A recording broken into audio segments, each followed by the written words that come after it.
Hello, Professor Kimber. Thank you for taking the time to watch my Disposition to Teach video. After review of the professional dispositions of learning, I feel that I exhibit every single one of the dispositions, and I also can get better at every single one of those dispositions. But after reflection, there's two that I feel that I exemplify to a high level. And the first one is respect for the diversity of others. I've always understood that the importance of cultural competency and understanding that each individual, yeah, they may be the same age, they come from the same neighborhood, they come from the same part of the country. They all have their own cultural understanding of the world around them, and it makes them a diverse individual, but also a diverse learner. And I think it's important to understand that each individual, although that they do have similarities, they are different from within.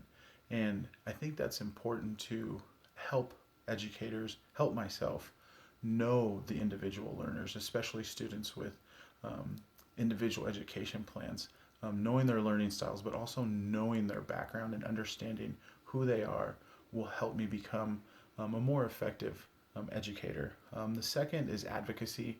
I think they play hand in hand with the understanding the diversity of others.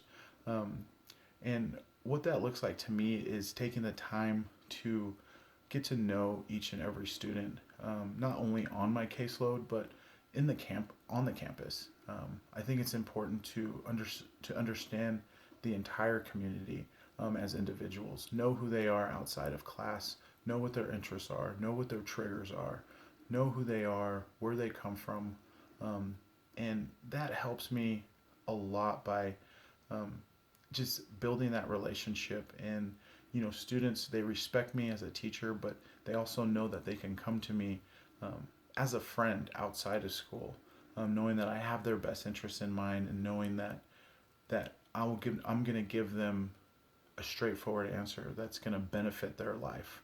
Um, the one area where I feel I need to work on, and this is a reflection, I guess it's a mid-year reflection, because I'm currently teaching as a resource teacher in Northern Nevada.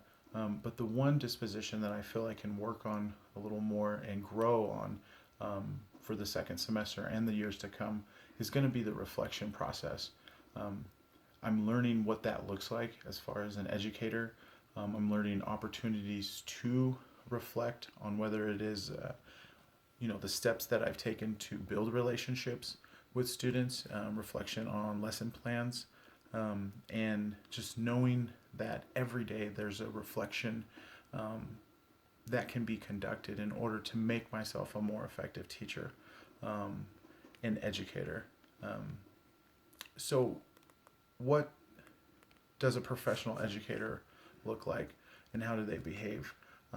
I think it's consistency is the underlying quality. Um, Teachers and professionals need to be consistent.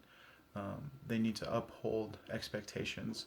Well, first they need to establish expectations, and they need to uphold those expectations and never deviate from those expectations. I think consistency and that realistic mindset is needed. And once educators model that for students, then they'll know what to expect, and they know how to behave and conduct themselves, promoting that healthy um, learning environment that not only promotes the individual student, but the whole entire learning community.